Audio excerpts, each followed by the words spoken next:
1945 সাল। গোটা ভারতবর্ষ জুড়ে এক অদ্ভুত পরিস্থিতি চলছে। একদিকে গোরা সাহেবদের অত্যাচার, জোর জুলুম, খাদ্যের অভাব, ভারতীয়দের জোর করে খ্রিস্ট ধর্মাবলম্বী করে তোলার প্রচেষ্টা।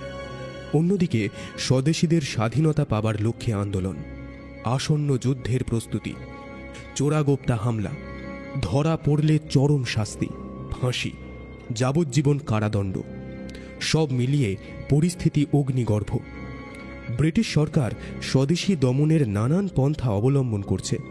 এমনকি পথে ঘাটে এদেশীয় মানুষ চোখে পড়লেই স্বদেশী সন্দেহে বেত্রাঘাত পড়ছে। সাধারণ মানুষের ঘরের বাইরে বার হওয়াই দায় হয়ে উঠেছে। সব সময় মৃত্যু ভয়কে সঙ্গে নিয়ে বেঁচে থাকার লড়াই চালিয়ে যেতে হচ্ছে। ব্যোমকেশ আর আমি এই সময়টায় বেশ অলসভাবেই দিন কাটাচ্ছি। ব্যোমকেশের হাতেও তেমন একটা কেস নেই, আর আমার বই ব্যবসাতেও মন্দা চলছে। আর হবে নাই বা কেন? মানুষ যেখানে ঠিকমতো খেতে পড়তেই পারছে না, সেখানে প্রাইভেট ডিটেকটিভ নিয়োগ বা বই কেনা বিলাসিতা। এখন আমরা মেসবাড়ির বাইরেও খুব একটা বার হই না, খুব দরকার ভিন্ন। রাতের বেলা তাড়াতাড়ি ডিনার করে শুয়ে পড়ি। ব্যোমকেশ বই পড়ে অনেক রাত পর্যন্ত। এই ব্যাপারে কিছু বলতে গেলেই ও বলে, এমনিতেই তো কাজে না লাগিয়ে লাগিয়ে মাথাটা ভোতা হয়ে যাচ্ছে। সমাজে বুদ্ধিমান অপরাধীর যা অভাব, তারপর যদি একটু বইপত্র ঘাটাঘাটি না করে স্রেফ শুয়ে বসে দিন কাটাই, তাহলে আর দেখতে হবে না। তাই আমিও ওকে এখন আর তেমন ঘাঁটাই না। তবে আজ ব্যাপারটা একটু অন্য। আজকে আমার সেই সকাল থেকেই একটু দাবা খেলতে ইচ্ছে করছিল। ব্যোমকেশকে বলতে ও এক কথায় রাজিও হয়ে গেল। বলল, খেললে মন্দ হয় না, তবে এতে একটু মগজটাকে মক্স করা যাবে। রাতের বেলা খাওয়া দাওয়া সেরে দুজনে বসা যাবে না হয়। দিনকাল ভালো নয়। 9টার মধ্যেই খাওয়া দাওয়া সেরে আমরা ভালো করে দরজা জানালা আটকে খাটের ওপরে আয়েশ করে বসে খেলা শুরু করলাম। খেলা বেশ জমে উঠেছিল। কখন যে খেলতে খেলতে মাঝরাত হয়ে গেছে খেয়ালই করিনি। হুঁশ ফিরল ছাদের দরজা খোলার শব্দে। আমি খানিকটা অবাক হয়ে বললাম, আচ্ছা, নিচতলার কেউ ওপরে গেল নাকি বলতো? কিন্তু এত রাতে? ব্যোমকেশ বলল, নিচতলার কেউ উপরে গেলে সিঁড়িতে চটির আওয়াজ পেতে না। কথা বলতে বলতেই টের পেলাম আওয়াজটা ঠিক আমাদের ঘরের দরজার সামনে এসে থেমে গেল। তারপর কিছুক্ষণের নিস্তব্ধতা। আমি মুখ খুলতেই যাচ্ছিলাম। ব্যোমকেশ মুখে আঙুল দিয়ে ইশারা করলে চুপ করতে। ঠিক পরক্ষণেই দরজায় মৃদু টোকা পড়ল। ব্যোমকেশ আর আমি সজাগ হয়ে উঠলাম। ব্যোমকেশ জিজ্ঞাসা করল, কে? ও প্রান্ত থেকে খুবই মৃদু পুরুষ কণ্ঠে উত্তর এলো, একটু দরজাটা খুলবেন? আমি একটু ব্যোমকেশ বাবুর সঙ্গে দেখা করতে চাই, আসলে খুব জরুরি। ব্যোমকেশ এবং আমি দুজন দুজনের মুখ চাওয়াচাওয়ি করলাম। ব্যোমকেশ উঠে গিয়ে দরজায় খিল খুলল।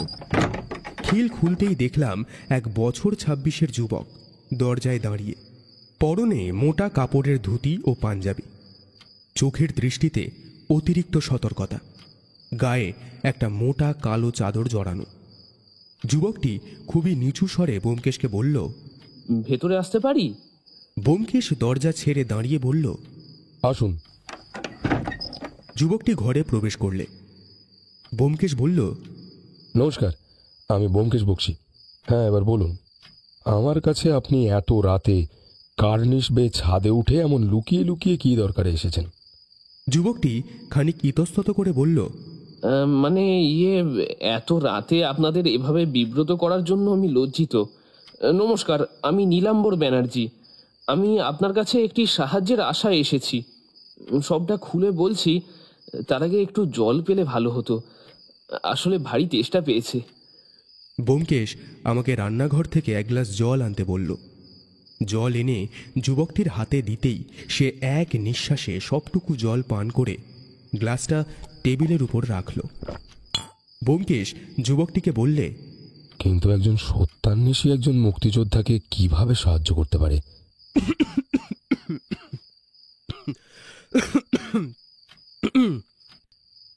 আমি শুকনো বিষম খেলাম।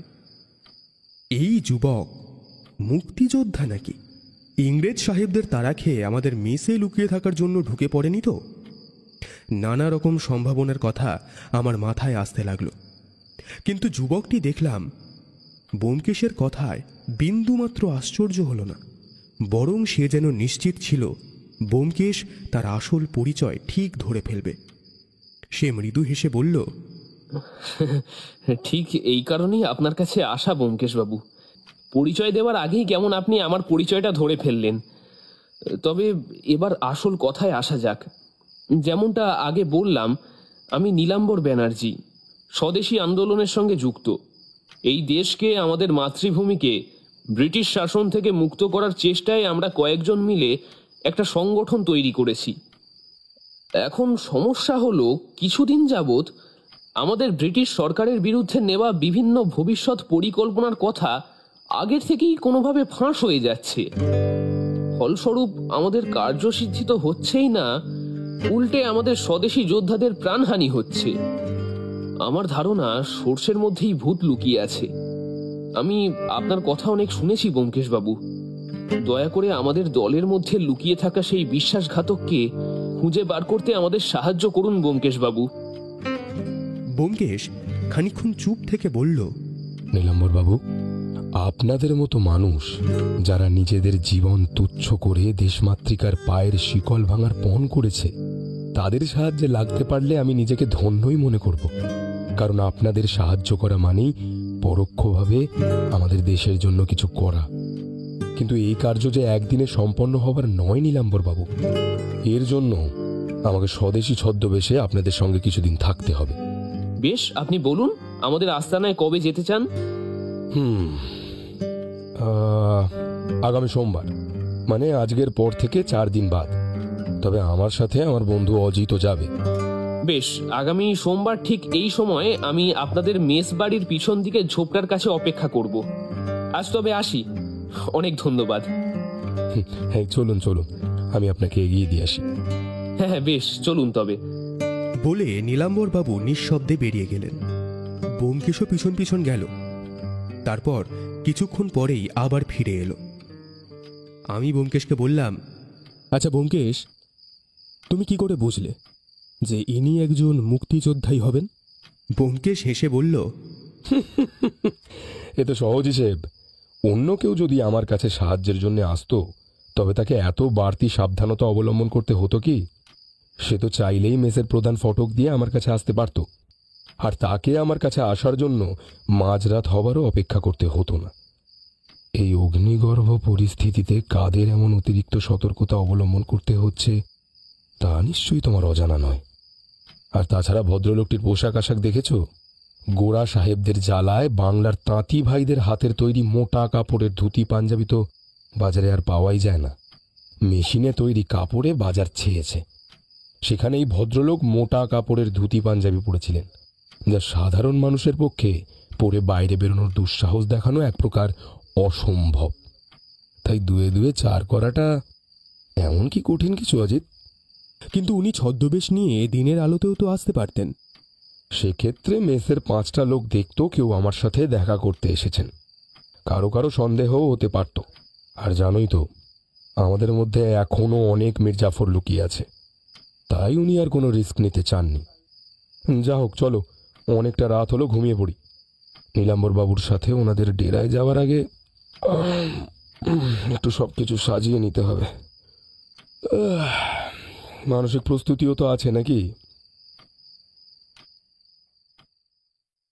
পরের দিন ব্যোমকেশের কল্যাণেই মেসের প্রায় সকলে জেনে গেল যে আমরা জরুরি কাজে সোমবার রাতের ট্রেনে লখনৌ যাচ্ছি।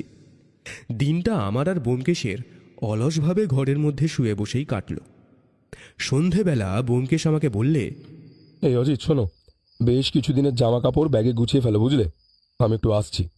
বলে ব্যোমকেশ বেরিয়ে গেল। ঘড়িতে তখন 7:15। আমি আর অগত্যা কি করি, বসে বসে জামা কাপড় গোছাতে লাগলাম। কে জানে কি লেখা আছে কপালে। ইংরেজ সাহেবদের কাছে শেষে ধরা পড়ে প্রাণটাই না খোয়াতে হয়। ব্যোমকেশ যখন ঘরে ফিরল তখন ঘড়ির কাঁটা 8টার ঘর ছুঁই ছুঁই। হাতে একটা মাঝারি আকারের ব্যাগ। আমি জিজ্ঞাসা করলাম, কি, কোথায় গিয়েছিলে? ব্যোমকেশ বলল, সময় মতো সব জানতে পারবে। এত গরম পড়েছে, উফ বাবারে। যাই, জামা কাপড় ছেড়ে ঠান্ডা জলে একটু গা ধুয়ে আসি। ও হ্যাঁ, আমাদের জামা কাপড় সব গুছিয়ে নিয়েছো তো? আমি সম্মতিসূচক ঘাড় নাড়লাম। বেশ বেশ বেশ বেশ, চলো। এই বলে ব্যোমকেশ স্নান ঘরের দিকে চলে গেল। সোমবার প্রায় সন্ধে 8:30 নাগাদ আমি আর ব্যোমকেশ বেরিয়ে পড়লাম। গন্তব্য রেলওয়ে স্টেশন। প্রায় 2.5 ঘন্টা প্ল্যাটফর্মে উদ্দেশ্যহীনভাবে বসে থাকার পর ব্যোমকেশ বলল, চলো অজিত, এবার আসল গন্তব্যস্থলে যাওয়া যাক। আমরা আবার হ্যারিসন রোডের পথ ধরলাম। কিছু দূর যাবার পর একটা ফাঁকা অন্ধকার সরু গলির সামনে হঠাৎ দাঁড়িয়ে পড়ে ব্যোমকেশ বলল, অজিত, এই গলিটা বেশ ফাঁকা আর আলো আধারি দেখছি। এসো, এখানেই আসল কাজটা সেরে ফেলা যাক। এখানে আবার কি কাজ? আমি খানিকটা অবাক হয়ে বললাম। ব্যোমকেশ মৃদু হেসে বলল, আরে এসোই না। গলিটার ভিতরে খানিকটা এগিয়ে গিয়ে দেখলাম ব্যোমকেশ কালকের সেই মাঝারি আকারের ব্যাগটা বার করল। তারপর সেই ব্যাগের ভিতর থেকে বার করে আনলো একটা নকল গোঁফদাড়ি। তারপর সেটা আমার হাতে দিয়ে বলল, নাও, আঠা দিয়ে ভালো করে এগুলো লাগিয়ে নাও, বুঝলে? আমিও আমার এই নকল গোঁফদাড়িগুলো লাগিয়ে নিই। এই সামান্য ছদ্মবেশটুকু না নিলে যখন তখন আমরা ধরা পড়ে যেতে পারি। বলা যায় না, যেমনভাবে নীলাম্বরবাবু আমাদের কথা জানেন, তেমন ওনাদের দলের আরও কেউ আমাদের কথা শুনে থাকতে পারে।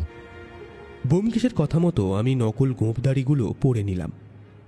আমরা আমাদের মেস বাড়ির পিছনের ঝোপের কাছে যখন পৌঁছালাম তখন ঘড়িতে রাত 12:05।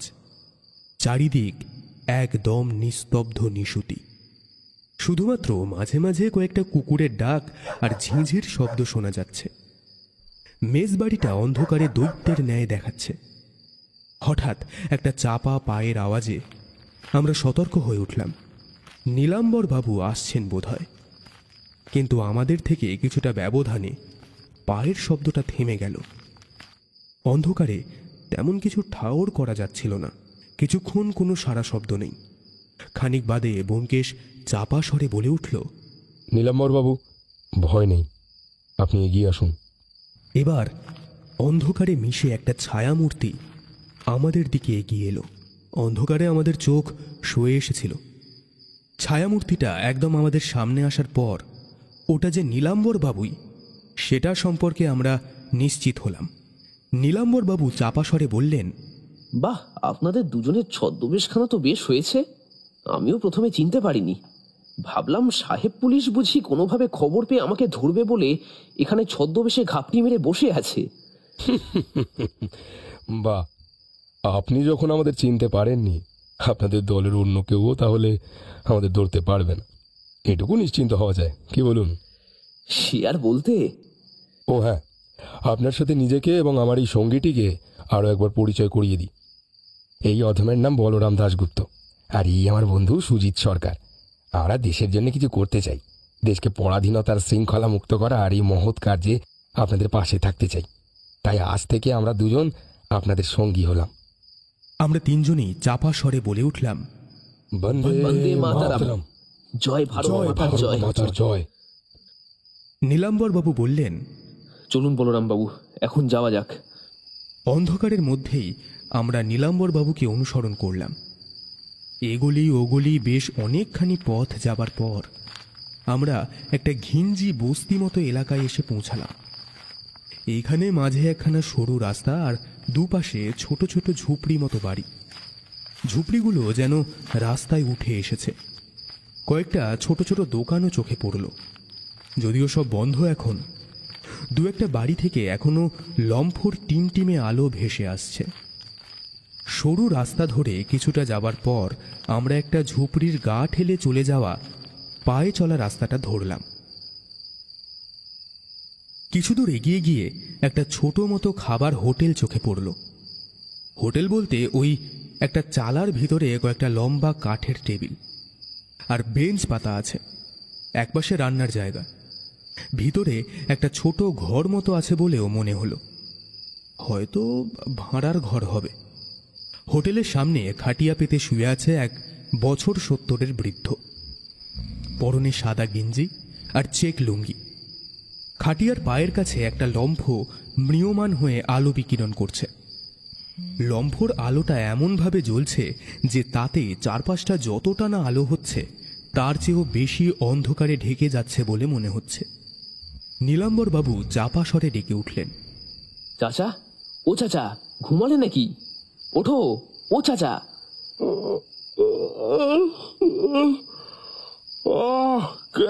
কেদা? নীলু দাদা, আপনি কখন আলেন? চাচা যান ধর্মর করে উঠতে উঠতে বললেন, তারপর ভালো করে আমাদের দিকে চেয়ে বললেন, এনাগোটা ঠিক। নীলাম্বর বাবু বলে উঠলেন, এই তো এইমাত্র এলুম। এই দুজন হলেন বলরাম এবং সুজিত। এনারা এখন থেকে আমাদের দলেরই একজন। আর বলরাম, সুজিত, এই হলো আমাদের চাচা যান। চাচা যান, তুমি চলো, আজকের মতো কাজ শেষ। চাচা যান লম্ফ হাতে নিয়ে ভিতরের দিকের ছোট ঘরটায় ঢুকলেন। আমরাও ওনাকে অনুসরণ করলাম। ঘরের মধ্যে ঢুকে দেখলাম বাইরে থেকে ঘরটাকে ছোট মনে হলেও ঘরটা বেশ বড়ই। এক কোণে রাখা একটা মস্ত উনুন, কালিঝুলি মাখা, দেখে মনে হয় না এখন আর ব্যবহার হয় বলে। উনুনে কাঁচা কাঠ বোঝাই করে রাখা আছে। অন্য পাশে একটা ভগ্নপ্রায় কাঠের মস্ত আলমারি, তাতে রান্নার বিভিন্ন বাসনকোসন, মশলাপাতি, আসন রাখা। এছাড়া ঘরে আর তেমন কিছু চোখে পড়ে না। ঘরটা একদম বদ্ধ মতো, একটা জানালা পর্যন্ত নেই। শুধু দেওয়ালে কয়েকটা 3 কোণা ছোট ছোট কুলুঙ্গি রয়েছে। চাচা যান লম্ফটাকে একটা কুলুঙ্গিতে তুলে রেখে দেখলাম উনুনের কাঠগুলো সরাতে লাগলেন। নীলাম্বর বাবুও তাতে হাত লাগালেন। ব্যোমকেশ এতক্ষণ চুপচাপ সব লক্ষ্য করছিল। এখন আমাকে নিচু স্বরে বলল, কি অজিত, কি বুঝছো? আমি ঘাড় নাড়লাম, মানে কিছুই বুঝতে পারছি না। এসবের মানে কি? এরা এখন এই পরিত্যক্ত উনুনের থেকে কাঠগুলো সরাচ্ছেই বা কেন? ব্যোমকেশ যেন আমার মনের কথা বুঝতে পারল, বলল, আরে সুড়ঙ্গ পথ, বুঝলে না? কি? আমি চমকে উঠলাম। ব্যোমকেশ বলে কি? সুড়ঙ্গ পথ? আমি রুদ্ধশ্বাসে চাচা যান এবং নীলাম্বর বাবুর কার্যকলাপ দেখতে লাগলাম। কিছুক্ষণের মধ্যেই নীলাম্বর বাবু এবং চাচা যান দুজনে মিলেই উনুনের ভিতর থেকে সবকটা কাঠ বার করে আনলেন। তারপর ধরাধরি করে উনুনটাকে ঠেলে একটা জায়গায় সরিয়ে দিলেন। এতক্ষণে বুঝলাম উনুনটা শুধুমাত্র মেঝের উপর বসানো ছিল, যেটা বাইরে থেকে দেখলে একদমই বোঝা যায় না। আমরা অবাক হয়ে দেখলাম উনুনটা সরে যেতেই মাটির মেঝেতে দেখা গেল একটা বড় কাঠের পাটাতন। সেটাকে হালকা ঠেলা দিতেই সরে গিয়ে উন্মোচিত হলো একটা বিশাল বড় গর্ত। লম্ফর কাঁপা কাঁপা আলোয় একটু ভালো করে গর্তটা লক্ষ্য করতে ভিতরে কয়েকটা সিঁড়িও চোখে পড়ল। তাহলে ব্যোমকেশের ধারণাই ঠিক। আমার সারা শরীর রোমাঞ্চিত হল। নীলাম্বর বাবু হাতে লম্ফটা নিয়ে বললেন, বলরাম বাবু, সুজিত বাবু, আসুন, দেখবেন সাবধানে সিঁড়িতে পা ফেলবেন। আর চাচা, আজকের মতো আমাদের বাইরের কাজ কিন্তু শেষ। তুমি উনুনটাকে যথাস্থানে রেখে দিও, আমরা এলাম। এই বলে তিনি সিঁড়ির প্রথম ধাপে পা রাখলেন। আমি আর ব্যোমকেশ ওনাকে অনুসরণ করলাম। ব্যোমকেশ নীলাম্বর বাবুকে প্রশ্ন করল, আচ্ছা, এই চাচা জানের ব্যাপারটা কি? উনি কি আপনাদের দলেরই কেউ? ছদ্মবেশে সুড়ঙ্গের বাইরের চারপাশের উপর নজর রাখছেন? নীলাম্বর বাবু বললেন, চাচার এই ভাতের হোটেল বহু পুরনো। এই ভাতের হোটেল থেকেই 2 মেয়েকে নিয়ে ওনার সুখের সংসারে দিন গুজরান হতো। তারপর একদিন ওনার বড় মেয়ে আমিনার উপর গুড়া সাহেবদের নজর পড়ে। চাচার সামনে দিয়ে ওরা আমিনাকে তুলে নিয়ে গেল। চাচা অনেক চেষ্টা করেও সেদিন মেয়েকে রক্ষা করতে পারেননি। চাচাকে প্রচন্ড মারধর করে ওরা আমিনাকে নিয়ে যায়। মারের চোটে চাচা অজ্ঞান হয়ে যায়। যখন জ্ঞান ফেরে, চাচা পাগলের মতো মেয়েকে খুঁজছিলেন, কিন্তু ততক্ষণে সব শেষ। পরদিন এই এলাকার নীলকুঠির পাশের ঝোপের মধ্যে অর্ধনগ্ন ছিন্ন ভিন্ন অবস্থায় আমিনাকে মৃত অবস্থায় পাওয়া যায়। উনি তখন শোকে পাথর হয়ে গিয়েছেন, আর তখন থেকেই গোড়া সাহেবদের ধ্বংসের দিন গুনছেন উনি। এই ঘটনার বেশ কিছুদিন পর চাচার সাথে আমাদের পরিচয় হয়। আমরা এখানে আস্তানা গাড়ি। চাচার ছোট মেয়ে সাবিনা আমাদের দুবেলা খাবার দিয়ে যায়। প্রত্যেকবার যখনই আমরা গোড়া সাহেবদের বিরুদ্ধে কোনো মিশনে সফল হই, চাচা তার বড় মেয়ের কবরে গিয়ে ফুল রেখে আসে। চাচা জানের জীবনের করুণ কাহিনী শুনে আমাদের মনটা ভারাক্রান্ত হলো। গ্রাম বাংলায় এরকম ঘটনা এখন আকছার শোনা যায়। সাহেবরা বাড়ির মেয়ে বউদের টেনে নিয়ে তুলছে নীলকুঠিগুলোয়। এখানকার মানুষদের সব দিক দিয়েই সর্বশান্ত করে যেন ওদের শান্তি। আর আইন যেহেতু এখন ওদের হাতে, তাই ওরা সহজেই পার পেয়েও যাচ্ছে। ব্যোমকেশ দেখলাম ভেতরটা দেখতে দেখতে সহজেই সিঁড়ি দিয়ে নামছে, কিন্তু সিঁড়ি বেয়ে নামতে আমার বেশ অসুবিধাই হচ্ছিল। সুড়ঙ্গের সিঁড়িগুলো বেশ সরু আর খাড়াই। ব্যোমকেশ বুঝি আমার সমস্যার কথা টের পেল। ও চাপা স্বরে আমাকে বলে উঠল, অজিত, আমার হাতখানা শক্ত করে ধরো দেখি, তারপর ধীরে ধীরে নামো। আসলে বুঝতেই তো পারছো, মুক্তিযোদ্ধাদের সুরক্ষার জন্যই এসব ব্যবস্থা। সুরক্ষার ব্যবস্থা যে বেশ পাকাপোক্ত তা অবশ্য ব্যোমকেশের বলার অপেক্ষা রাখে না।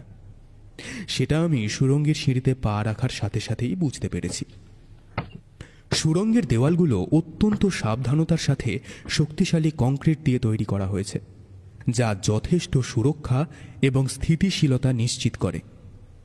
সুড়ঙ্গের ছাদটা একজন গড় ব্যক্তির সোজা হয়ে দাঁড়ানোর জন্য যথেষ্ট উঁচু। আমরা ধীরে ধীরে নিচে নামলাম। সিঁড়ি যেখানে শেষ হয়েছে সেখান থেকেই শুরু হয়েছে লম্বা করিডোর। করিডোর বরাবর কৌশলগতভাবে রাখা লণ্ঠন দ্বারা করিডোরটা মৃদু আলোকিত হয়ে আছে। বেশ একটা আলো আঁধারি পরিবেশ।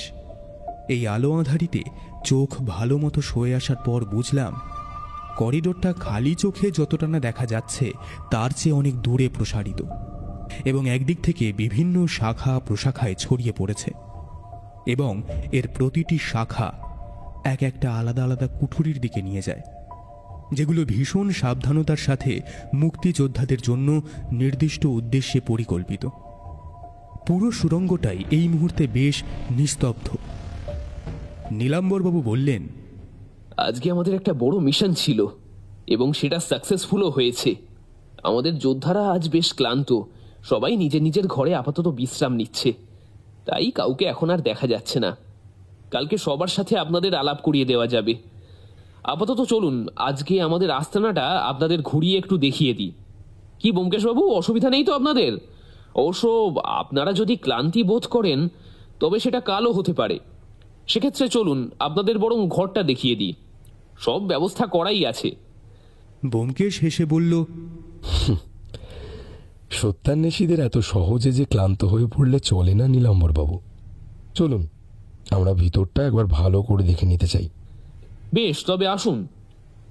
নীলাম্বরবাবু করিডোর ধরে এগিয়ে চললেন।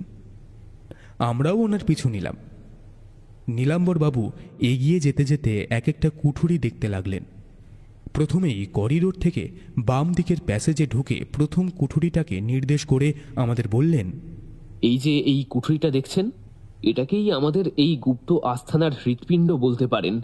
এখানেই আমাদের বিভিন্ন অস্ত্র, গোলা বারুদ, প্রাথমিক চিকিৎসার সরঞ্জাম, এছাড়াও নানান রকমের সব প্রয়োজনীয় জিনিসপত্র সঞ্চয় করে রাখা থাকে। চলুন ভিতরে যাওয়া যাক। নীলাম্বরবাবু প্যাসেজে ঝুলিয়ে রাখা লণ্ঠনগুলোর মধ্যে থেকে একটা লণ্ঠন হাতে তুলে নিলেন। তারপর পাঞ্জাবির পকেট থেকে একটা চাবির গোছা বার করে কুঠুরির তালা খুলে ভিতরে ঢুকে আমাদেরকেও ভিতরে আসতে বললেন। ভিতরে ঢুকে আমরা আরও একবার অবাক হলাম। চারিদিকে থরে থরে সাজিয়ে রাখা অস্ত্রাদি। এত অস্ত্র আমি বা ব্যোমকেশ কেউই এর আগে একসঙ্গে চোখে দেখিনি। আর রয়েছে ঘরের এক কোণে একটা বড় বরফ জমিয়ে রাখার বাক্স। এছাড়াও একটা টেবিলের উপর রাখা আছে নানান রকমের ঔষধ এবং গাছগাছরা। অস্ত্রগুলো দেখতে দেখতে ব্যোমকেশ প্রশ্ন করল, আচ্ছা, এই ঘরের চাবি কি একমাত্র আপনার কাছেই থাকে? নীলাম্বরবাবু উত্তর দিলেন, না, এই ঘরের তালার দুখানা চাবি আছে। একটা আমার কাছে থাকে, আর একটা থাকে অম্বরীশের কাছে। কাল অম্বরীশের সাথে আপনাদের পরিচয় করিয়ে দেবো। একটা জরুরি কাজে আসলে ওকে বেনারস যেতে হয়েছে, ও কালই এসে পড়বে। কিন্তু এত অস্ত্রের যোগান কিভাবে আসে? দেশের দিকে দিকে স্বাধীনতার ডঙ্কা বেজে গেছে ব্যোমকেশবাবু। দেশবাসীর মনের ভিতর একটু একটু করে প্রতিবাদী সত্তা জেগে উঠছে। তারা একটু একটু করে ইংরেজদের বিরুদ্ধে লড়াইয়ে নিজেদের প্রস্তুত করছে। আমরা ভারতবাসীরা যেমন জমিকে শস্য শ্যামলা করে তুলতে লাঙল হাতে তুলে নিতে পারি, আবার সেই হাত দিয়ে চাইলে অস্ত্রও বানাতে পারি। এইসব অস্ত্র দেশের বিভিন্ন প্রান্ত থেকে আমাদের মুক্তিযোদ্ধারাই সংগ্রহ করে আনে ব্যোমকেশবাবু। আপনাদের এই মহান কর্মযজ্ঞে যদি আমি এতটুকুও কোনো সাহায্য করতে পারি নীলাম্বর বাবু, তাহলে নিজেকে ধন্য মনে করব। জয় হিন্দ। আমি আর নীলাম্বর বাবু সমস্বরে বলে উঠলাম, জয় হিন্দ। প্যাসেজের মধ্যে দিয়ে আরও খানিকটা এগিয়ে গিয়ে আমরা ডান দিক নিলাম। বেশ খানিকটা যাওয়ার পর আরও একটা ঘরের সামনে এসে আমরা থামলাম। নীলাম্বর বাবু বললেন, এই যে ঘরটা দেখছেন, এখানেই আমরা আমাদের ভবিষ্যতের বিভিন্ন কর্মকৌশল আর পরিকল্পনা স্থির করি। এটাকে আমাদের প্রতিরোধের কেন্দ্রস্থলও বলতে পারেন। এখানে বিভিন্ন দলের স্বাধীনতা সংগ্রামীদের নেতাদের মধ্যে কোনো রকম মিটিংয়ের দরকার হলে সেটাও সেরে নেওয়া হয়। তার মানে এই ঘর থেকেই তথ্য ইংরেজদের কাছে পাচার হচ্ছে, তাই তো? চলুন ভিতরটা একবার ভালো করে দেখে আসা যাক। এই ঘরটা আগের ঘরটার তুলনায় বেশ বড়। দেওয়ালে বড় বড় সব মানচিত্র ঝুলছে। তার মধ্যে কোনোটা পৃথিবীর, আবার কোনোটা ভারতের, আবার কোনোটা আঞ্চলিক মানচিত্র। এছাড়াও ঘরের মাঝখানে একটা বড় কাঠের টেবিল রাখা আছে। টেবিলটাও নানান কাগজপত্র, মানচিত্র এবং সংযোগ রক্ষার যন্ত্রে ভরা। এছাড়াও কয়েকটা কাঠের চেয়ার রাখা রয়েছে। লণ্ঠনের আলোয় যতটা ভালো করে দেখা যায়, খুঁটিয়ে দেখে ব্যোমকেশ বলল, চলুন আজকের মতো যতটা দেখা যায় দেখে নিয়েছি, বাকিটুকু কালকে দিনের আলোয় ভালো করে পর্যবেক্ষণ করা যাবে। ব্যোমকেশ, আমি এবং নীলাম্বরবাবু বাইরে বেরিয়ে এলাম। নীলাম্বরবাবু বললেন, এই যে এই ছোট ছোট ঘরগুলো দেখছেন, এগুলো আমাদের যোদ্ধাদের বিশ্রাম কক্ষ। আমাদের এই হিডেন প্লেসের আরেকটা ঘরই আপনাদের দেখানোর আছে। তারপর আপনারা আপনাদের ঘরে একটু গিয়ে বিশ্রাম নেবেন। আমাদের এখানে সকলেই ভোর থেকে নিজেদের কাজে লেগে যায়। আমাদেরও একটু কষ্ট করে কটা দিন একটু সকাল সকালই উঠতে হবে। আসলে বুঝতেই তো পারছেন, নইলে আবার অন্যদের সন্দেহ হতে পারে। আরে আরে আরে চিন্তা করবেন না, চিন্তা করবেন না, আমার অভ্যেস আছে। সুড়ঙ্গটির আরও বেশ খানিকটা সামনের দিকে এগিয়ে গিয়ে অবশেষে আমরা আরও একটি বড় ঘরের সামনে গিয়ে পৌঁছালাম। নীলাম্বরবাবুর হাতের লণ্ঠনটার নিভু নিভু অবস্থা। বোধহয় তেল শেষ হয়ে এসেছে। এদিকে আলোর আর তেমন কোনো ব্যবস্থা ছিল না, তাই আমাদের দেখতে বেশ অসুবিধাই হচ্ছিল। নীলাম্বরবাবু বললেন, এই ঘরটা আমাদের অস্থায়ী হাসপাতাল হিসেবে কাজ করে। আমাদের এখানে একজন ডাক্তারবাবু আছেন, উনি যত্ন সহকারে চিকিৎসা করেন। এমনকি প্রয়োজনে অপারেশনের ব্যবস্থাও আছে। চলুন ভিতরে যাওয়া যাক। নীলাম্বরবাবু প্রথমে দরজা ঠেলে ভিতরে প্রবেশ করলেন। আমরা ওনাকে অনুসরণ করলাম।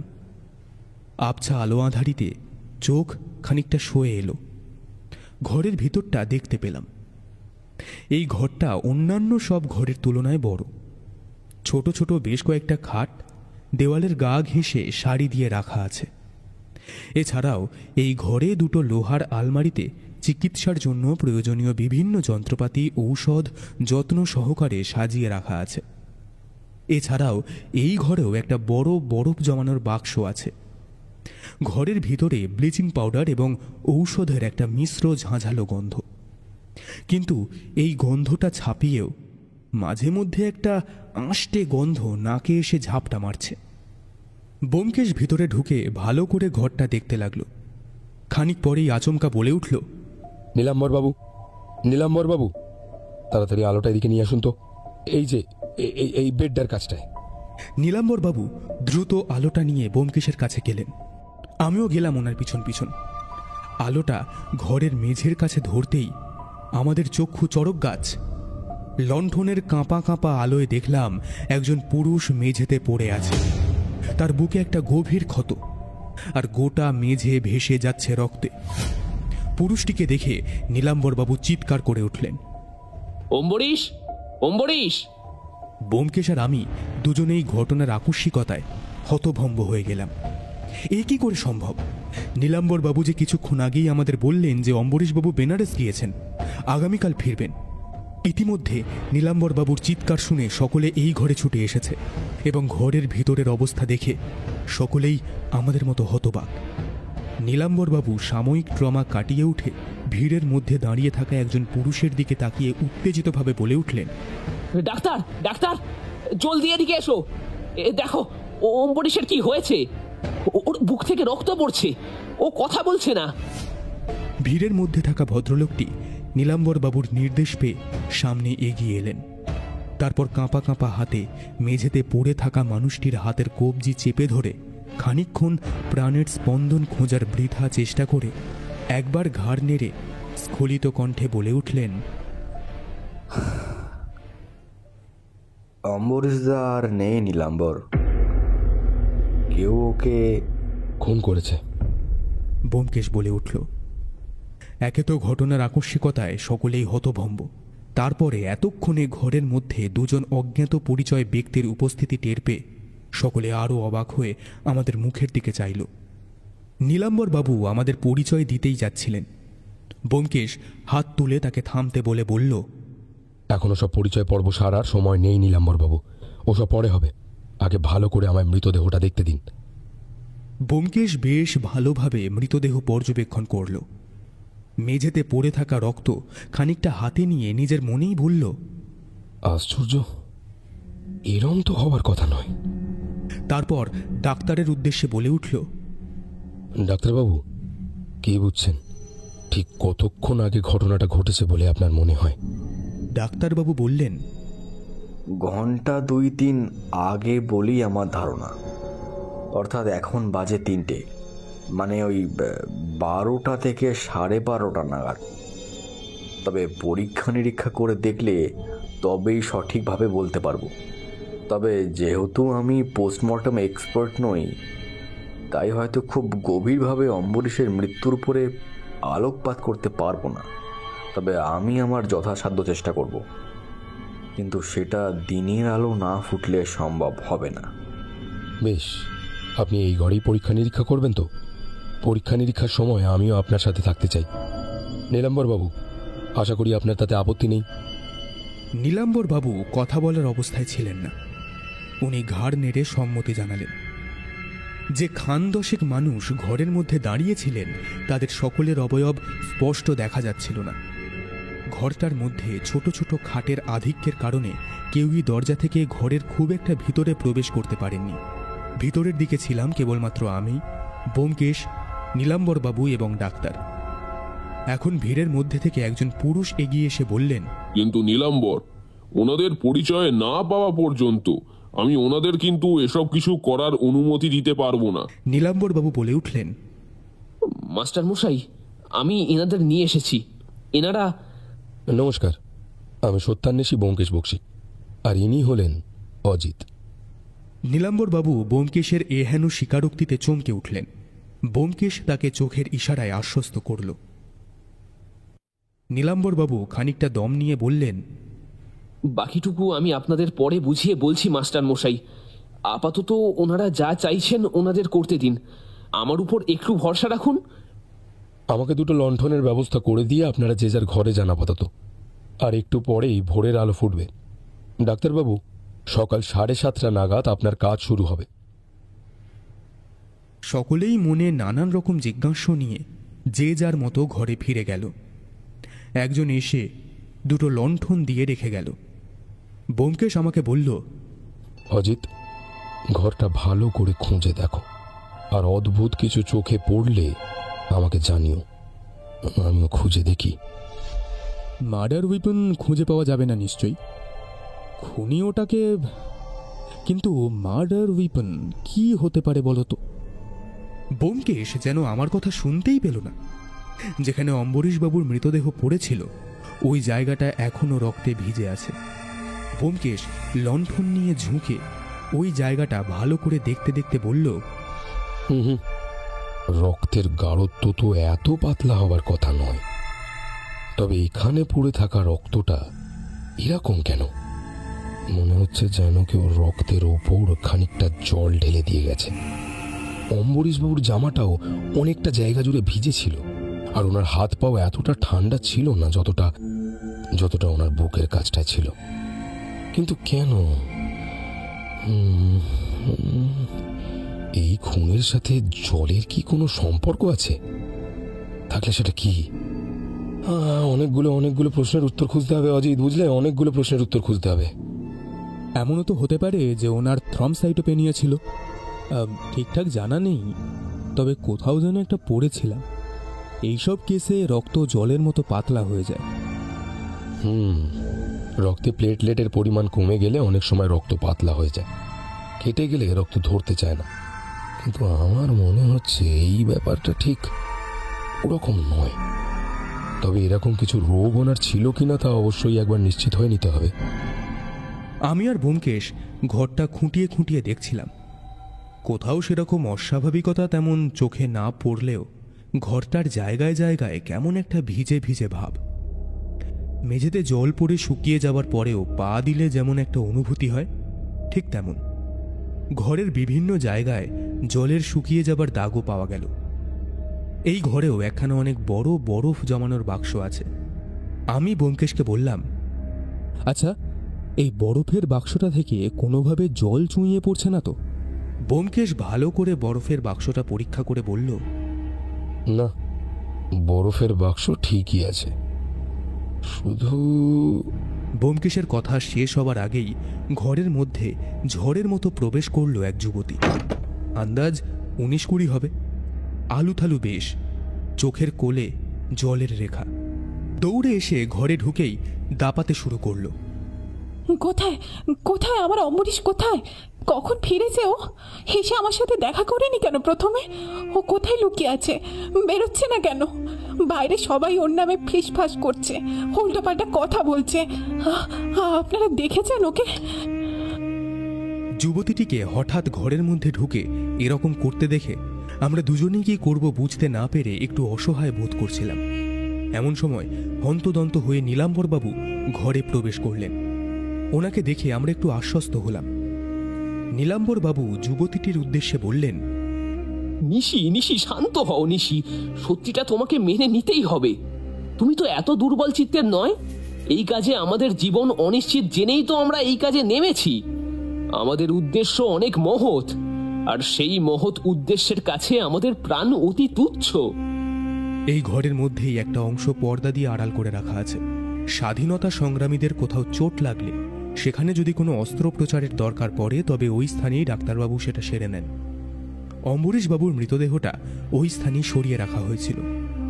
হঠাৎ যুবতীটির ওই দিকে দৃষ্টি পড়ল। যুবতীটি আমাদের প্রায় ধাক্কা মেরে সরিয়ে ওই দিকে গিয়ে অম্বরীশবাবুর মৃতদেহটা আবিষ্কার করে এক পলক থমকে দাঁড়ালো। তারপর বলল, হে কি ওমু, তুমি এখানে শুয়ে আছো কেন এরম করে? ঘুম পেয়েছিল যখন ঘরে গিয়ে ঘুমোতে পারতে। ওমু, ওমু ওঠো, ওমু। বলেই মেঝেতে বসে পড়ে কান্নায় ভেঙে পড়ল। ব্যোমকেশ নীলাম্বরবাবুর দিকে তাকালো। নীলাম্বরবাবু হাঁক দিলেন, জয়া, জয়া। কিছুক্ষণের মধ্যেই আরও একজন যুবতী ঘরের মধ্যে প্রবেশ করল।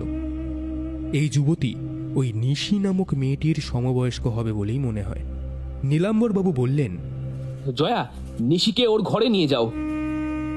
মেয়েটি নিশি নামক মেয়েটিকে নিয়ে চলে যেতে নীলাম্বরবাবু করজোরে আমাদের বললেন, আপনাদের আমি অন্য একটা কাজে এনেছিলাম, কিন্তু এখন এই মুহূর্তে আমি চাই আপনি আগে অম্বরীশের খুনিকে খুঁজে বার করুন। হ্যাঁ, হতে পারে আমরা দেশমাতৃকার চরণে আমাদের জীবন সমর্পণ করেছি, কিন্তু অম্বরীশের তো এভাবে যাওয়ার কথা ছিল না। আমার ভাবতেই অবাক লাগছে, আমাদের নিজেদের মধ্যেই কেউ এভাবে।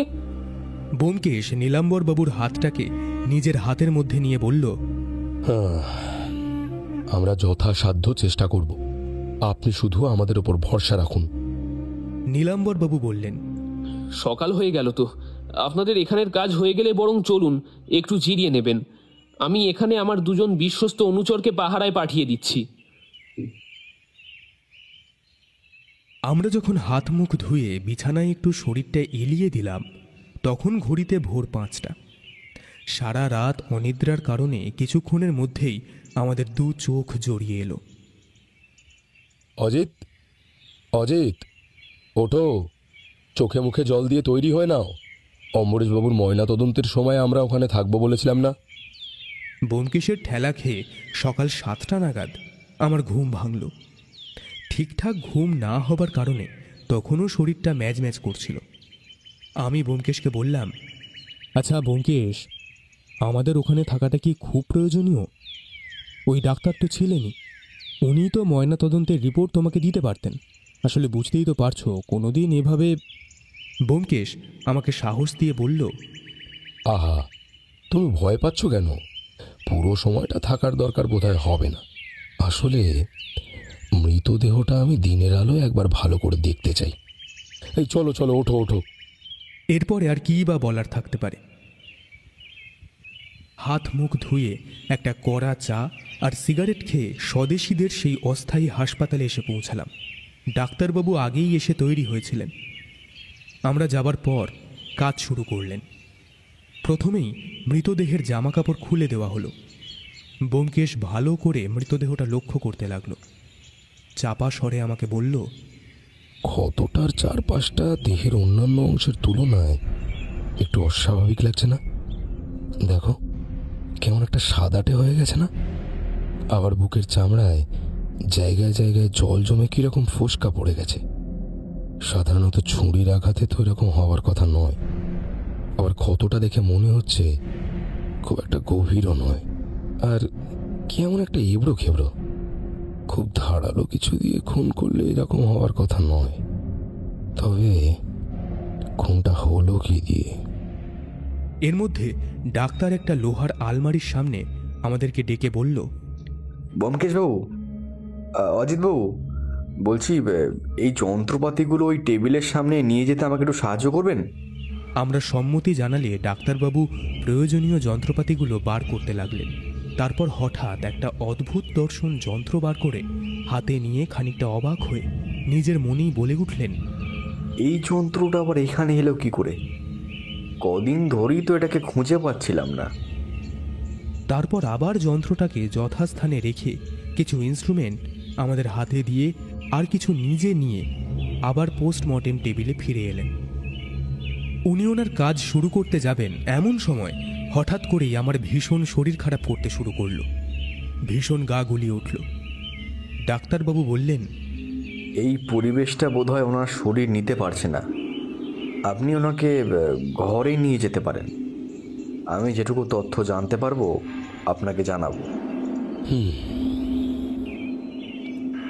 বেশ, এমনিতেও প্রাথমিকভাবে যতটুকু জানার দরকার ছিল তা আমি দেখে নিয়েছি। বাকিটা আমি পরে জেনে নেব। ব্যোমকেশ আর আমি নিজেদের কক্ষে ফিরে এলাম। ব্যোমকেশ আমাকে বলল, এই তুমি আগে একটু স্নান করে এসো, তারপর একটু ভালো করে ঘুমিয়ে নাও, বুঝলে? শরীরটা চাঙ্গা হয়ে যাবে। আমরা দুজনেই একে একে স্নান সেরে নিলাম। একটি মেয়ে এসে আমাদের খাবার দিয়ে গেল। খেয়ে নিয়ে আবারও দুজনে গা এলিয়ে দিলাম। আপাতত আমাদের কোনো কাজ নেই। অম্বরীশবাবুর মৃতদেহের সৎকার শেষ হলে ব্যোমকেশ সকলকে জিজ্ঞাসাবাদ করতে চায়, এমনটাই জানিয়েছে সে নীলাম্বরবাবুকে। ব্যোমকেশ দেখল কপালের ওপর একটা হাত রেখে সুরঙ্গের ছাদের দিকে শূন্য দৃষ্টিতে তাকিয়ে আছে।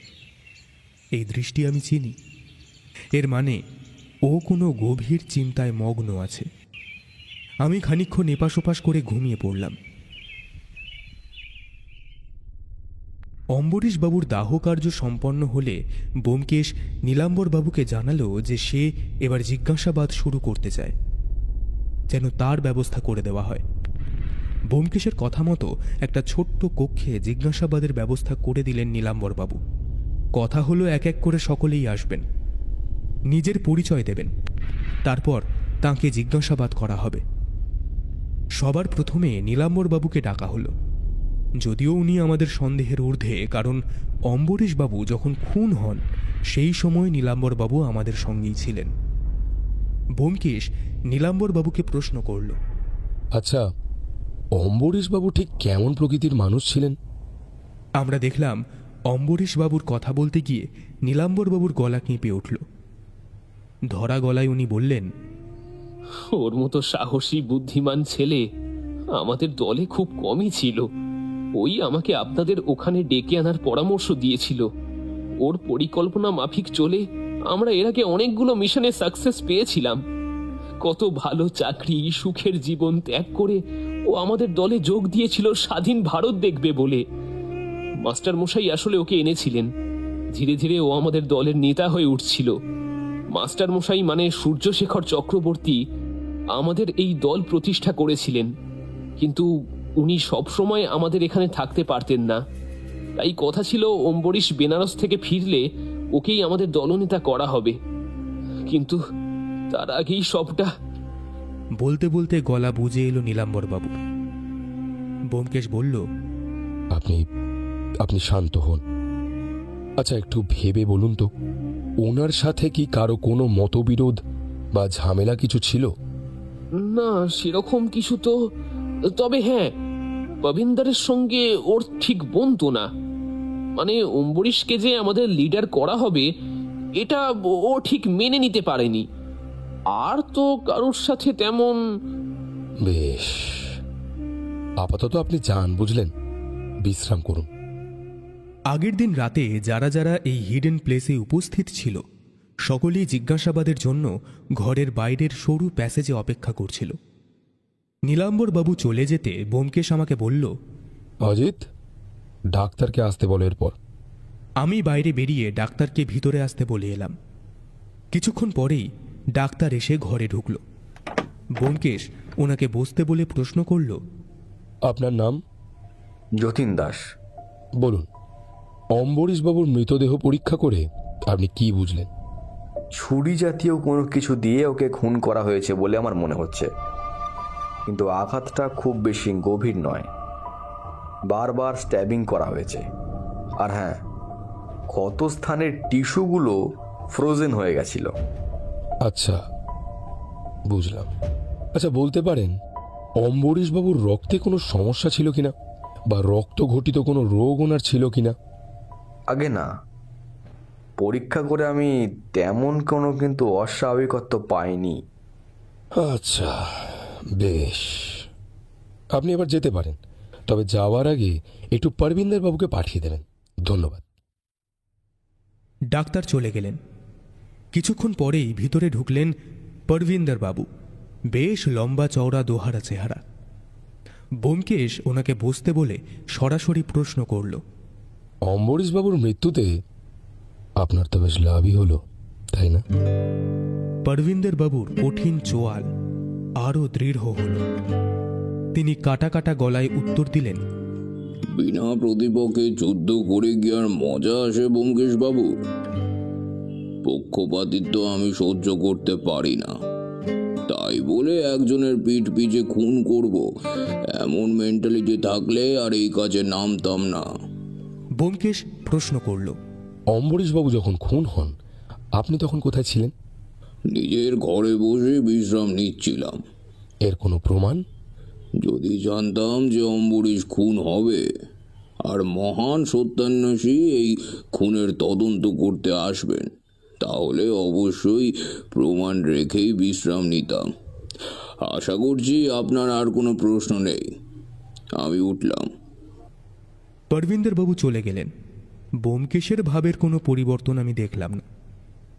কিছুক্ষণ বাদে আরও একজন পুরুষ ভিতরে ঢুকলেন। বয়স 23-24। বসতে নির্দেশ করে ব্যোমকেশ বলল, আপনার নাম? উত্তর এলো, মনিরুল ইসলাম। এই কাজে নিজেকে যুক্ত করার কারণ? দেশপ্রেম। শুধুই কি তাই, নাকি এখানে বিপ্লবীদের সঙ্গে থেকে ওনাদের সব তথ্য ব্রিটিশ সরকারের হাতে তুলে দেওয়াটাই আসল কারণ? কি উল্টোপাল্টা বলছেন আপনি? যে পরিবার হিন্দু মুসলিম দাঙ্গা সৃষ্টিতে উস্কানি দেয়, ব্রিটিশদের খাস বান্দা হয়ে সরকার খেতাব লাভ করে, গ্রামবাসীদের ওপর অকথ্য শোষণ চালায়, সেই পরিবারের সন্তান হয়ে আপনি এখানে স্বদেশী আন্দোলনে যোগ দিয়েছেন। আচ্ছা, আপনি বলুন, এটা কি খুব সহজে হজম করে নেওয়া যায়?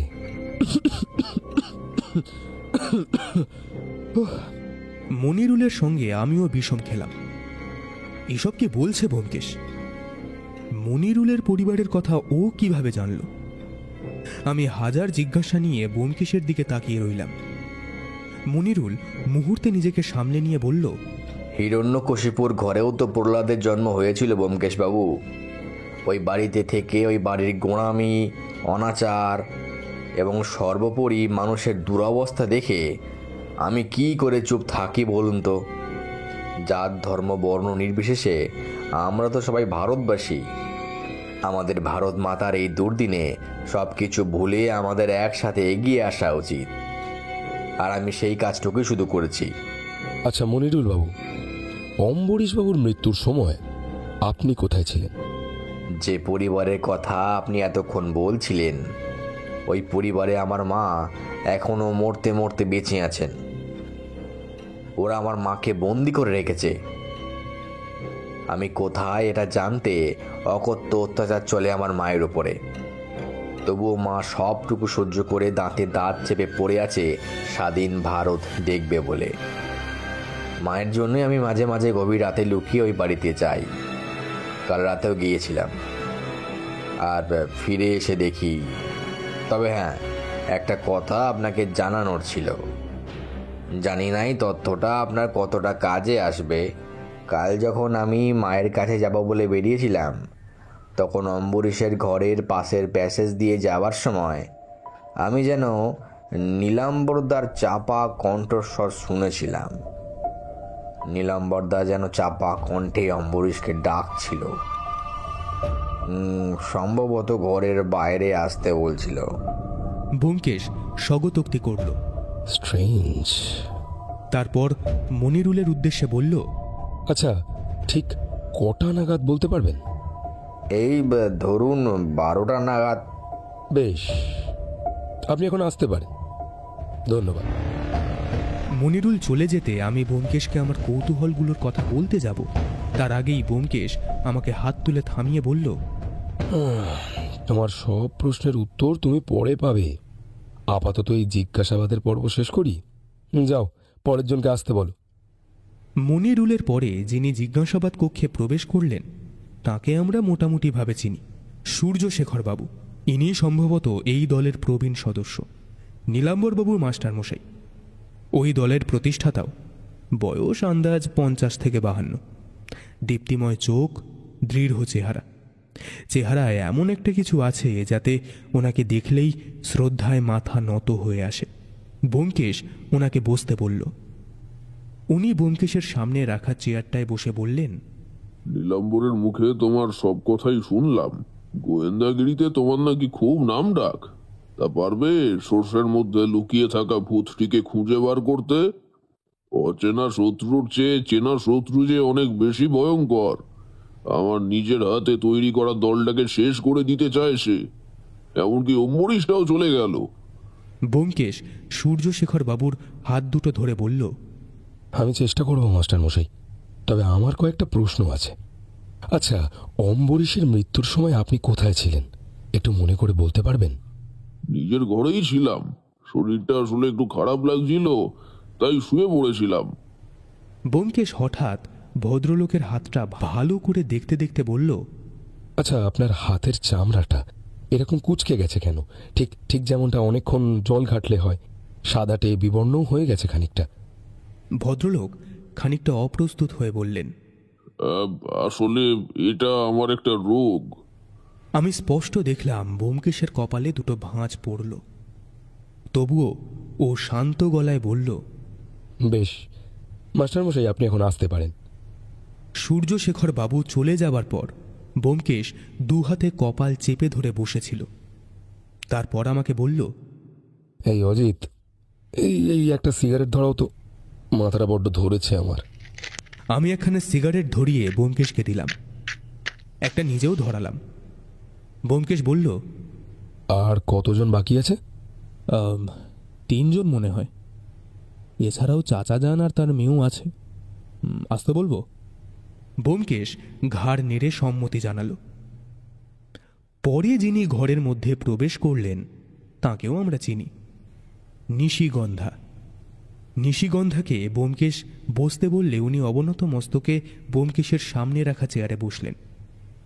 ব্যোমকেশ বলল, আমি আপনার মনের অবস্থা বুঝতে পারছি, কিন্তু অম্বরীশবাবুর খুনিকে খুঁজে বার করতে গেলে আমার আপনাদের সকলের সহযোগিতা প্রয়োজন। আচ্ছা, আমি কি আপনাকে কয়েকটা প্রশ্ন করতে পারি? নিশিগন্ধা ঘাড় নেড়ে সম্মতি জানালে ব্যোমকেশ জিজ্ঞাসা করল, আপনার আর অম্বরীশের ঠিক কিরকম সম্পর্ক ছিল? আমরা সকলে এখানে সহযোদ্ধা। শুধুই সহযোদ্ধা নাকি আরো বেশি কিছু? নিশিগন্ধা চুপ করে রইল। তার চোখ থেকে পড়তে থাকা ফোঁটা ফোঁটা জলে দুটো গাল ভিজে উঠতে থাকল। ব্যোমকেশ বলল, কিন্তু যেই মানুষটার জন্য আপনার মা, বাবা, দাদা, আপনার পুরো পরিবার শেষ হয়ে গেল, সেই মানুষটার উপরেই আপনার অনুভূতি গড়ে উঠল। আপনি বলুন, ব্যাপারটা অদ্ভুত না? নিশিগন্ধা এবার চোখ তুলে তাকালো। দুহাতে চোখের জল মুছে ব্যোমকেশকে বলল, কি বলতে চাইছেন আপনি? আপনার দাদা আর অম্বরীশবাবু তো দুই বন্ধু ছিলেন, তাই না? আপনার দাদা অম্বরীশবাবুর সাথে থেকে থেকে দেশপ্রেমের মন্ত্রে দীক্ষিত হয়েছিলেন, যোগ দিয়েছিলেন স্বদেশীদের দলে, আর ঠিক সেই জন্য প্রাণ দিতে হয় আপনার পুরো পরিবারকে। আপনি কোনোভাবে বেঁচে যান। তখন থেকেই এই প্রতিশোধের আগুন। থামুন। অতীতে আমার চিন্তা ভাবনা যাই থাকুক না কেন, বর্তমানে আমি সত্যি অম্বরীশকে ভালোবাসি, আর ওর ক্ষতি করার কথা আমি ভাবতেও পারি না। আমি এখন বুঝি দেশপ্রেম কি। আমার দাদা দেশের জন্য শহীদ হয়েছেন, এটা ওনার পরম সৌভাগ্য ছিল। আমার দাদা আমার গর্ব। এখানে অম্বরীশের কোনো ভূমিকা ছিল না। এক টানা কথাগুলো বলে হাঁপাতে লাগলেন নিশিগন্ধা। ব্যোমকেশ জল এগিয়ে দিল। এক নিঃশ্বাসে সবটুকু জল শেষ করার পরেও যখন ওনার শ্বাসকষ্ট কমল না, উনি তখন হাঁপাতে হাঁপাতেই বললেন, অ্যাজমা আছে, তারপর ঠান্ডা লেগে আমাকে আমাকে এখনই ওষুধটা। ব্যোমকেশ ব্যস্ত হয়ে বলল, হ্যাঁ হ্যাঁ, এই অজিত, বাইরে থেকে কাউকে একটা ডাকো না। জয়া নামক মেয়েটি এসে নিশিগন্ধাকে নিয়ে চলে গেল। ব্যোমকেশ বলল, কেসটা তো ধীরে ধীরে জটিল হয়েই চলেছে অজিত। আচ্ছা, পরবর্তী যে আছে পাঠাও। এরপর যেই যুবক প্রবেশ করলেন তার নাম জানা গেল সুদামা। ব্যোমকেশ তাকে প্রশ্ন করল, খুনের সময় আপনি কোথায় ছিলেন? আমি তো বাইরে চা খেতে গেছিলাম। আপনার পরিবার তো নিরুদ্দেশ, তা ওনাদের আর কোনো খবর পাওয়া গেল না? ব্যোমকেশের এই একের পর এক কথার তীরে আমি যার পর নাই অবাক হচ্ছিলাম। ও কোথা থেকে এসব জানল, আর কখনই বা জানল, তা জানার জন্য আমার ভিতরটা ছটফট করছিল। কিন্তু আমি এও ভালো করে জানি যে সঠিক সময় না এলে ব্যোমকেশের মুখ থেকে একটা কথাও বার করা যাবে না। পরিবারের কথা শুনে যুবকটি হঠাৎ সামান্য বিচলিত হয়ে পড়ল। তারপর নিজেকে সামলিয়ে উত্তর দিল, ওনাদের খবর পাওয়ার আশা আমি আর রাখি না, তবে যাদের জন্য ওনাদের এই অবস্থা তাদের আমি ছাড়ব না, কিছুতেই না। ওই ব্রিটিশ শাসনের উচ্ছেদ একদিন হবেই। বেশ, আপনি এখন আসুন। এরপর চাচা যান আর ওর ছোট মেয়ে আমিনা এলো। ওদের কাছ থেকে তেমন কিছু তথ্য পাওয়া গেল না। শুধু আমিনা এইটুকু আশ্বস্ত করল যে আগে সুদামা দাদা গিয়েছিলেন ওই দিন রাতে, বললেন আমিনা একটু চা বানিয়ে দে, বড্ড শীত করছে, হাত জমে গেল একেবারে। আমি চা করে দিলাম। উনি বানরটা বহুক্ষণ হাতে নিয়ে ধরে রইলেন। আমি বললাম, দাদা চা তো জুড়িয়ে গেল, গরম করে দেব? উনি দুদিকে ঘাড় নেড়ে ওই ঠান্ডা চাটুকুই এক চুমুকে খেয়ে শেষ করে চলে গেলেন। সব শেষে এলো জয়া বলে মেয়েটি। ব্যোমকেশ সরাসরি প্রশ্ন করল, আপনি এখানে স্বদেশী আন্দোলনে সরাসরি যুক্ত, আবার আপনার ভালোবাসার মানুষটি ব্রিটিশ সরকার অধীনস্থ। এরকম ভিন্ন মতাদর্শের দুটো মানুষের সম্পর্ক একটু সন্দেহভাজন নয় কি? জয়া আশ্চর্য হয়ে বলল, আপনি এইসব? এটা আমার প্রশ্নের উত্তর নয়। পরিস্থিতি মানুষকে অনেক কিছুই করিয়ে নেয় ব্যোমকেশবাবু। দরিদ্রতার জ্বালা বড়ই জ্বালা। আর সবাই কিন্তু শখের ব্রিটিশদের অধীনে কাজ নেয় না। কিছু কিছু মানুষ নেহাতি দায় পড়ে করে, তবে এর মানে এই নয় যে তারা ব্রিটিশদের সমর্থন করে। ব্যোমকেশ একটা দীর্ঘশ্বাস ফেলে বলল, বেশ, আপনি এখন আসতে পারেন। সকলের জিজ্ঞাসাবাদ শেষ হতে আমরা নিজেদের ঘরে এলাম। অনেকটা রাত হয়ে গিয়েছিল। আমিনা এসে রাতের খাবার দিয়ে গেল। আমাদের খুব খিদেও পেয়ে গিয়েছিল। আমরা হাত মুখ ধুয়ে এসে খেতে বসলাম। ব্যোমকেশ অন্যমনস্ক হয়ে খাচ্ছিল। আমি আর থাকতে না পেরে প্রশ্ন করলাম, আচ্ছা ব্যোমকেশ, তুমি সকলের হাঁড়ির খবর জানলে কি করে বলো তো? এত খবর তো বোধ হয় নীলাম্বরবাবু বা সূর্যশেখর বাবুও জানেন না। ব্যোমকেশ খেতে খেতেই উত্তর দিল,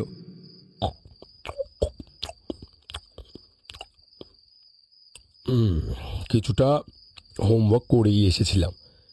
সেদিনকে বাড়িতে নীলাম্বরবাবুকে এগিয়ে দিতে যাওয়ার সময় ওনাকে বলেছিলাম যে ওনার দলের সদস্যদের একটা লিস্ট আর তাদের বেসিক ডিটেলস আমাকে দিয়ে যেতে পরের দিন। উনি দিয়েও গিয়েছিলেন, তুমি জানতে না। তারপর আমার চেনা কয়েকজন বিশ্বস্ত ছেলেকে লাগিয়েছিলাম খবরাখবর নিতে। আরে সেই জন্যই তো কিছুদিন সময় নিয়েছিলাম এখানে আসার আগে। কিন্তু তুমি ছদ্মবেশ নিয়ে এসেও সকলকে নিজের পরিচয় দিয়ে দিলে কেন? আমরা এখানে একটা অন্য কাজে এসেছিলাম, তখন ছদ্মবেশের প্রয়োজন ছিল, কিন্তু এখানে এসে এই কাণ্ড দেখলাম। আমি চাই যে খুনি বা যে বিশ্বাসঘাতক এখানে আছে সে ভয় পেয়ে কিছু একটা উল্টোপাল্টা স্টেপ নিক। তা কিছু ধরতে পারলে? অনেক কিছু মিলছে না, তবে ছেঁড়া ছেঁড়া কয়েকটা সূত্র পেয়েছি। জলের সাথে এই মৃত্যুর নিশ্চয়ই কোনো একটা যোগ আছে, বুঝলে? তবে খুনের অস্ত্রটা, এই অস্ত্রটা, ইনফরমেশন ফাঁস হওয়া আর এই মৃত্যুটা কি একই সুতোয় বাঁধা? নীলাম্বরবাবু একই সময় দু জায়গায় থাকলেনই বা কিভাবে? আর বাকিদের সকলের পক্ষেই পসিবল অম্বরীশবাবুকে খুন করা। এত কিছু না, এইভাবে হবে না। আমাকে অন্য কোনো রাস্তা ভাবতে হবে, বুঝলে? যাক, এই শুয়ে বড় হাত মুখ ধুয়ে অনেক রাত হলো, বুঝলে?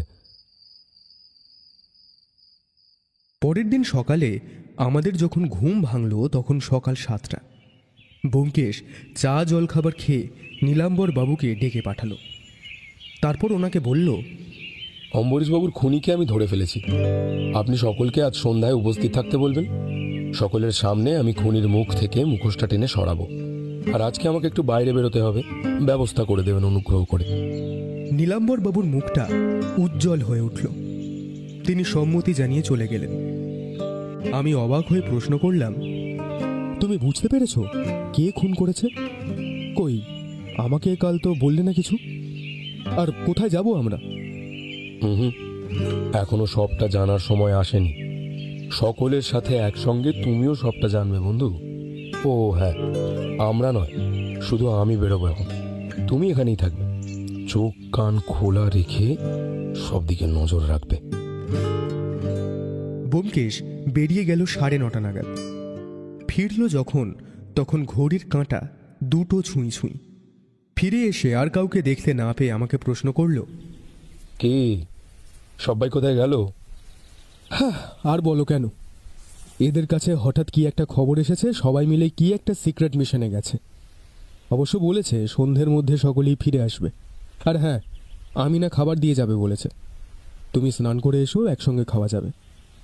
হায় ঈশ্বর, একটা কিছু ঘটবে তা আমি জানতাম, কিন্তু বিপদটা যে এদিক দিয়ে আসবে সেটা একবারও আমার মাথায় আসেনি কেন? আচ্ছা, তথ্যটা কে দিয়েছিল সেটা তুমি জানো? আমি দুদিকে ঘাড় নাড়লাম। ব্যোমকেশ 2 হাতে আমার কাঁধটা ধরে বলল, কোথায় গেছে কোনো রকম তথ্য? উফ, মুক্তিযোদ্ধারা এখন ভীষণ রকম বিপদে আছেন। আমি কিভাবে বাঁচাবো ওদের? অপেক্ষা করা ছাড়া আর কোনো উপায় রইল না আমাদের। যাই হোক, চলো সবার ঘরগুলো একবার তল্লাশি করে দেখতে হবে। আমরা দুজন সবার ঘরগুলো তল্লাশি করে দেখতে লাগলাম। কোথাও তেমন সন্দেহজনক কিছু পাওয়া গেল না। শুধুমাত্র সুদামার ঘরে একটা লোহার আলমারির তাকে একটা অদ্ভুত ছাপ দেখতে পাওয়া গেল। অনেক দিন ধরে একটা জিনিস একটা জায়গায় থাকলে তার আশেপাশে এবং সেই জিনিসটার উপর ধুলোর আস্তরণ পড়ে। সেই জিনিসটা যখন সরিয়ে নেওয়া হয় তখন যেমন একটা ছাপ রয়ে যায়, ঠিক তেমন। তবে ছাপটা একটু অদ্ভুত ধরনের।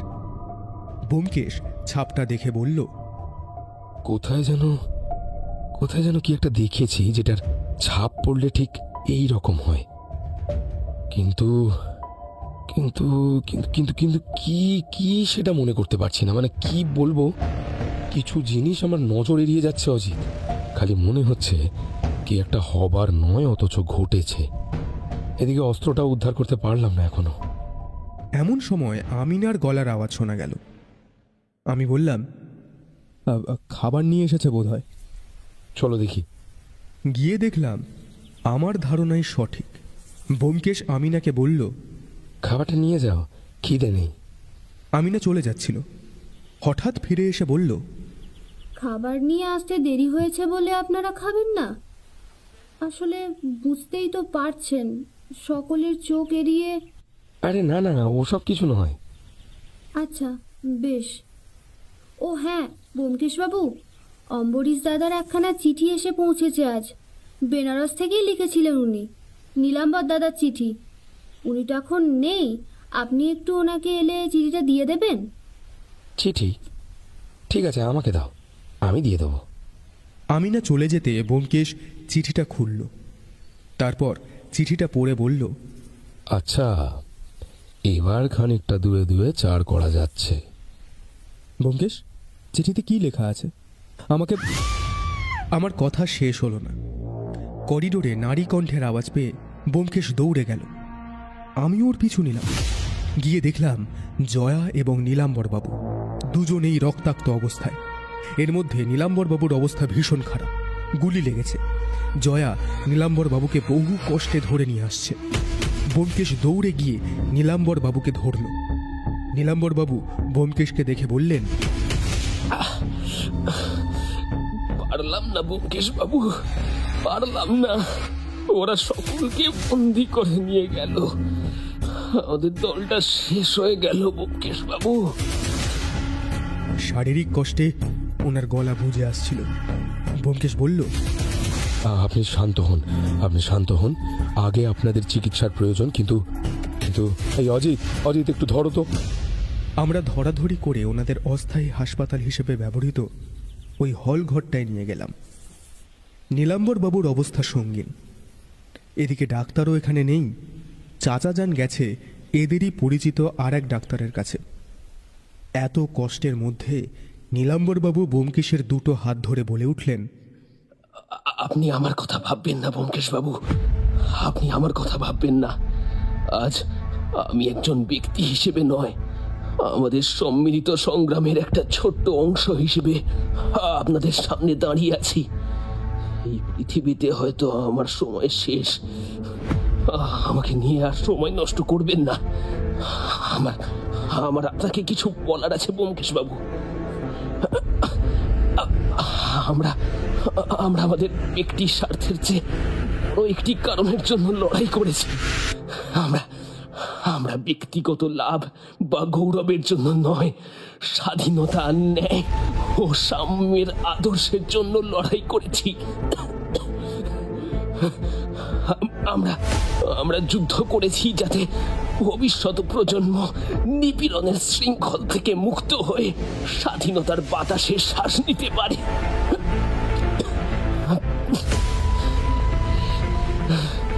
প্রতিকূলতার মুখে আমরা পালাইনি, আমরা বুক চিতিয়ে দাঁড়ানোটাকেই বেছে নিয়েছি।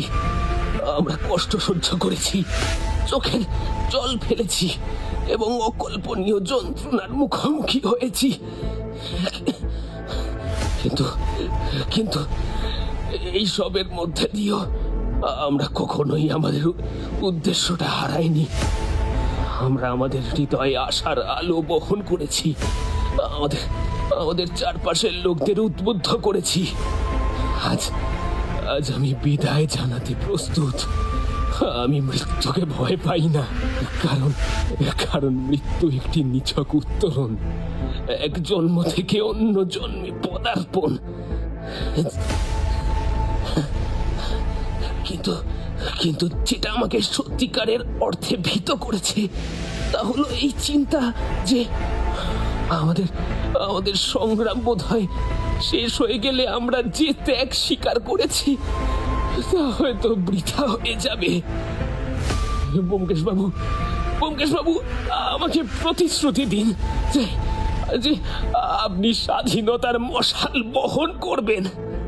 আমাকে আপনি প্রতিশ্রুতি দিন যে আমার সহযোদ্ধাদের আপনি মুক্ত করবেন। আমি হয়তো এখানে আপনাদের বিজয়ের সাক্ষী হতে পারবো না, তবে আমার আপনার ওপর বিশ্বাস আছে। আপনি অদম্য, আপনার সংকল্প অটুট। আপনি পারবেন ব্যোমকেশ বাবু, আপনি পারবেন। বন্দে মাতরম। বলে নীলাম্বরবাবু অজ্ঞান হয়ে গেলেন। আমি দেখলাম ব্যোমকেশের চোখের কোণটা চিকচিক করছে। আমারও দু চোখ ভিজে এলো। তবে একটাই আশার আলো, চাচা যান ডাক্তার নিয়ে আসতে পেরেছেন। খুব শীঘ্রই নীলাম্বরবাবুর চিকিৎসা শুরু হলো। আমি এবং ব্যোমকেশ মিলে জয়ার চোটগুলোর শুশ্রূষা করতে শুরু করলাম। ব্যোমকেশ ঘরের ভিতরে যেখানে বিভিন্ন যন্ত্রপাতি ঔষধ রাখা হয় সেখানে গেল ওষুধ আনতে। তারপর হঠাৎ একটা অদ্ভুত যন্ত্র হাতে নিয়ে থমকে দাঁড়িয়ে পড়ল। এই যন্ত্রটা আমি আগেও দেখেছিলাম অম্বরীশ বাবুর পোস্টমর্টেমের সময়। ডাক্তার এই যন্ত্রটা হাতে নিয়ে বলেছিল এটা নাকি খুঁজে পাচ্ছিল না এতদিন। আমি বললাম, ব্যোমকেশ, কি হলো, ওষুধটা নাও। ব্যোমকেশের যেন ঘোর কাটল। বলল, হ্যাঁ হ্যাঁ হ্যাঁ, এই চলো, একটু বরফ লাগবে।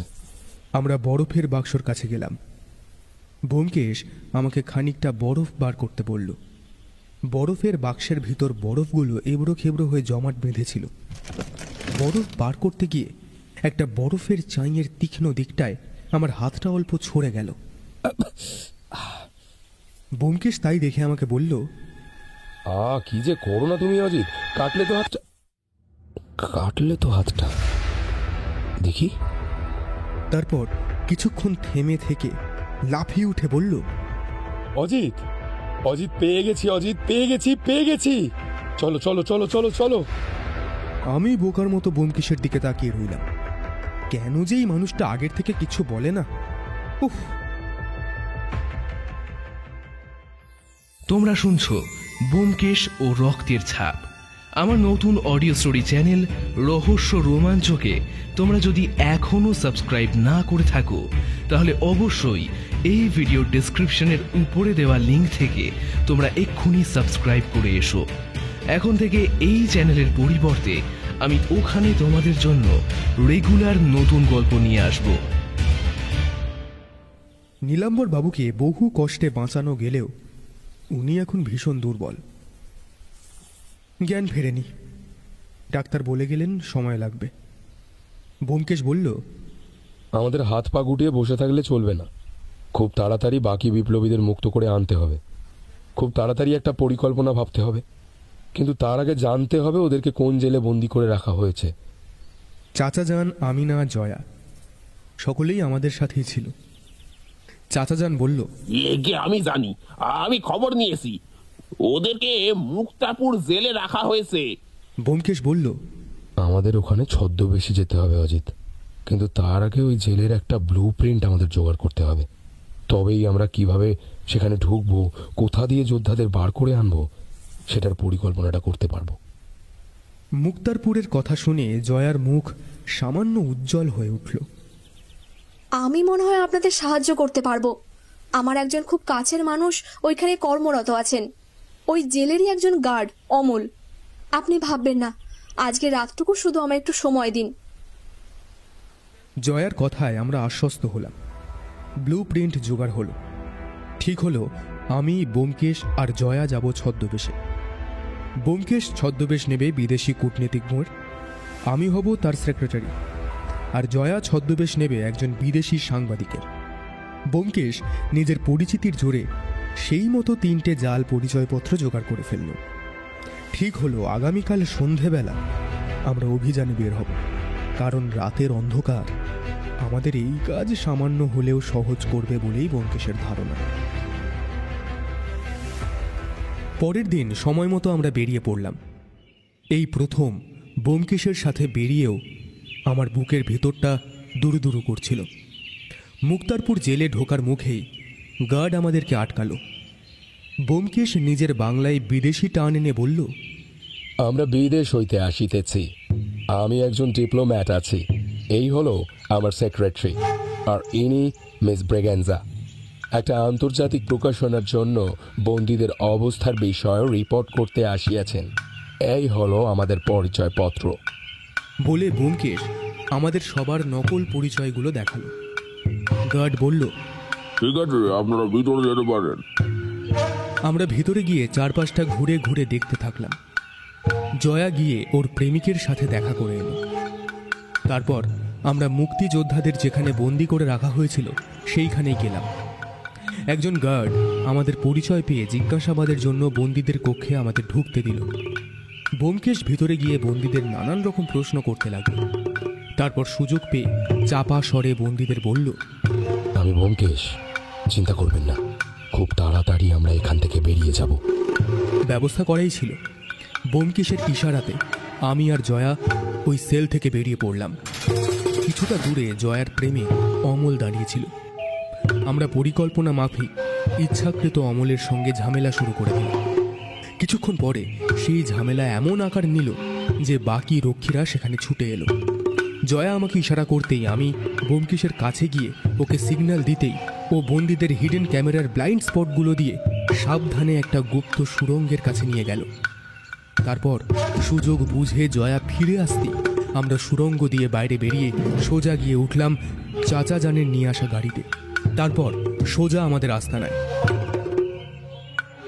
ইতিমধ্যেই নীলাম্বর বাবুর জ্ঞান ফিরে এসেছিল। জ্ঞান ফিরে পাবার পর সবটা শুনে তিনি ভীষণ দুশ্চিন্তায় ছিলেন।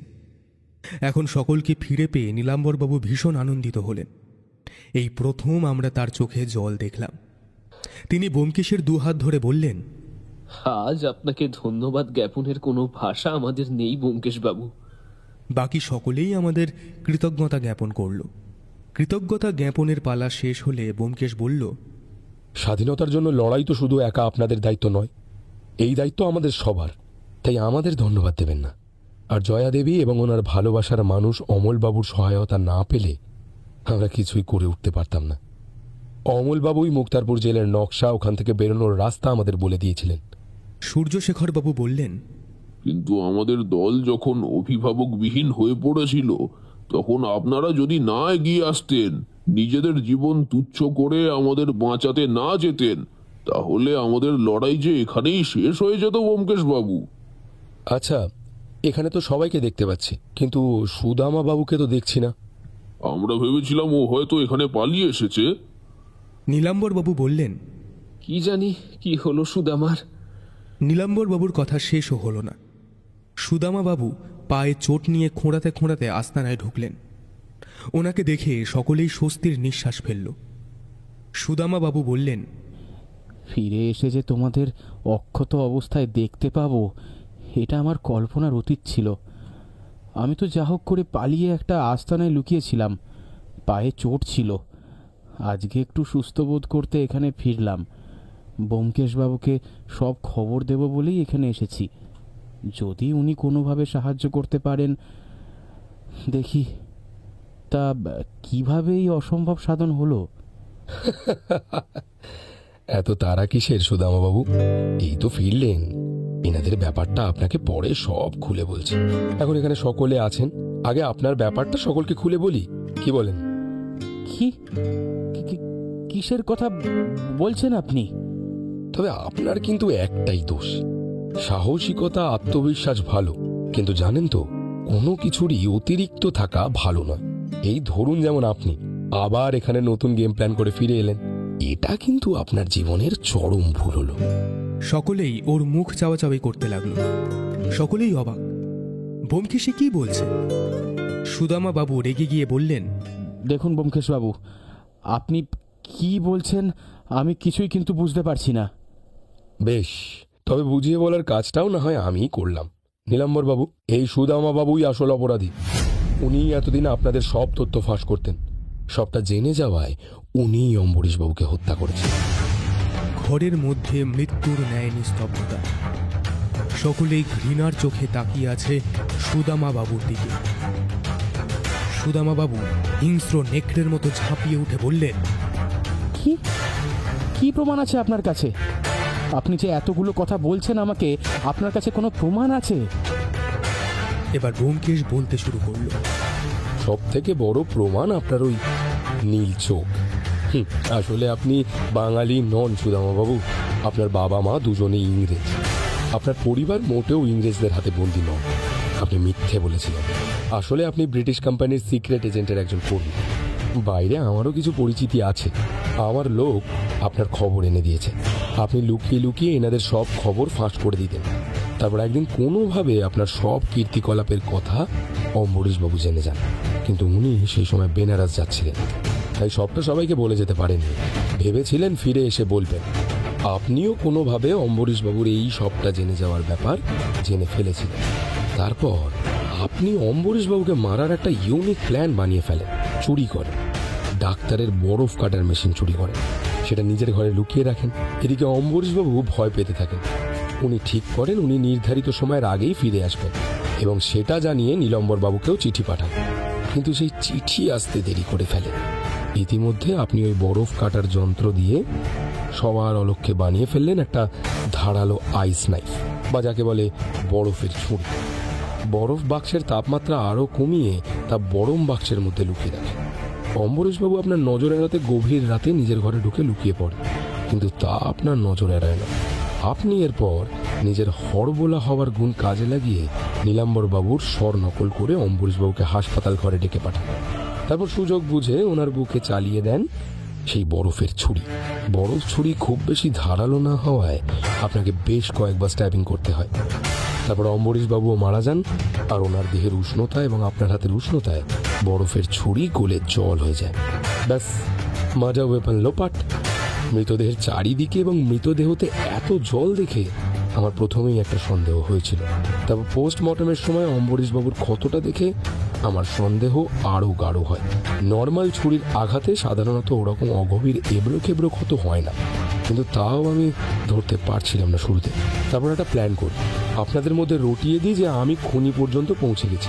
আমি জানতাম খুনি এরপর একটা বড়সড় পদক্ষেপ নেবে, কিন্তু আপনি যে সকলকে বন্দি করার প্ল্যান করেছিলেন সেটা আমি বুঝিনি। আপনি ভেবেছিলেন গোটা দল বন্দি হবে আর আপনি নিজের জায়গায় ফিরে যাবেন। সকলে যেদিন আপনার পাতা ফাঁদে পা দিল সেদিন আমি আর অজিত সকলের ঘর তল্লাশি করলাম, কিন্তু কারো ঘরে তেমন কিছু খুঁজে না পেলেও আপনার ঘরে বরফ কাটার মেশিনের ছাপ দেখলাম ধুলোর মধ্যে। তখন আমার মনে পড়েনি যদিও যে এমন যন্ত্র আমি কোথায় দেখেছি। আসলে এই বরফ কাটার যন্ত্রটা আমি পোস্টমর্টমের সময় দেখেছিলাম। ডাক্তার বলেছিলেন যে যন্ত্রটা উনি অনেক দিন ধরেই পাচ্ছিলেন না। এরপর জয়া দেবীর চিকিৎসার জন্য ওষুধ আর বরফ আনতে গিয়ে বাকিটা আমার কাছে পরিষ্কার হয়। ওষুধের কাছে ডাক্তারের সব যন্ত্রপাতিগুলো ছিল। ওখানেই আমি এই বরফ কাটার যন্ত্রটা দেখতে পাই আরও একবার। তারপর বরফ বার করতে গিয়ে অজিতের হাত কেটে যায়, আর আমার মাথায় আসে সেই আইস নাইফের ব্যাপারটা। অম্বরীশ বাবুকে খুন করার পর বরফের কারণে আপনার হাত জমে গিয়েছিল, তাই না সুদামা বাবু? তাই তো আপনি আমিনার কাছে গিয়েছিলেন চা খেতে। তাহলে এত গরমে কেউ ঠান্ডা লাগছে বলে চা খেতে যায়? ও হ্যাঁ, এই যে অম্বরীশ বাবুর চিঠিখানা, এতে লেখা আছে উনি জানেন কে সেই বিশ্বাসঘাতক, তাই উনি তাড়াতাড়ি ফিরছেন। নীলাম্বর বাবু, আপনার চিঠি আপনার অনুমতি বিনা পড়ে ফেলার জন্য আমি দুঃখিত। আমাদের কাজ শেষ। জয় হিন্দ।